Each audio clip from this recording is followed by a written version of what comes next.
"Indeed, I believe you," replied Elinor, "but I am very sure that Colonel Brandon has not the smallest wish of marrying me." "You are mistaken, Elinor. You are very much mistaken. Your friends are all truly anxious to see you well settled. Fanny particularly, for she has your interest very much at heart, I assure you. And her mother, too, Mrs. Ferrars. I am sure it would give her great pleasure. She said as much the other day." Elinor would not vouchsafe any answer.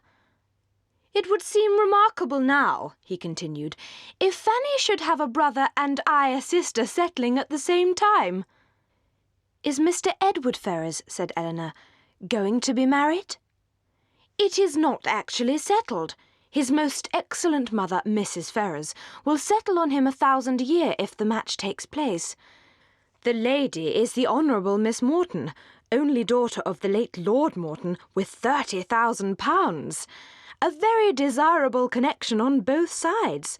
1,000 a year is a great deal for a mother to give away, but Mrs. Ferrars has a noble spirit. The other day, as soon as we came to town, aware that money could not be very plenty with us just now, she put into Fanny's hands £200.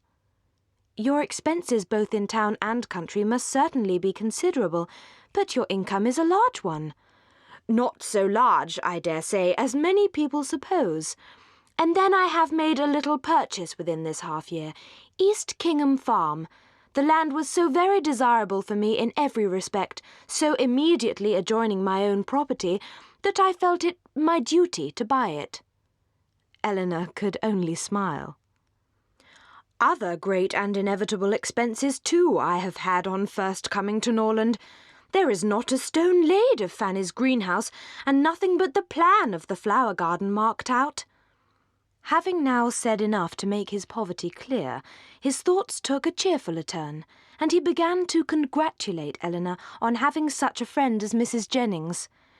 "She seems a most valuable woman indeed. Her inviting you to town is certainly a vast thing in your favour, and in all probability when she dies, you will not be forgotten." "Do you not think it is more likely that she should leave it to her daughters than to us?" "Her daughters are both exceedingly well married, and, in my opinion, by her taking so much notice of you, she has given you a sort of claim on her future consideration."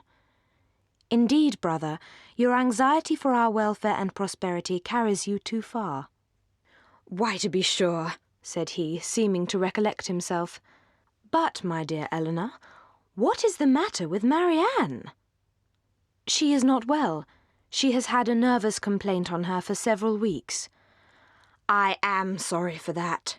At her time of life, anything of an illness destroys the bloom for ever." They were lucky enough to find Lady Middleton at home, and Sir John came in before their visit ended.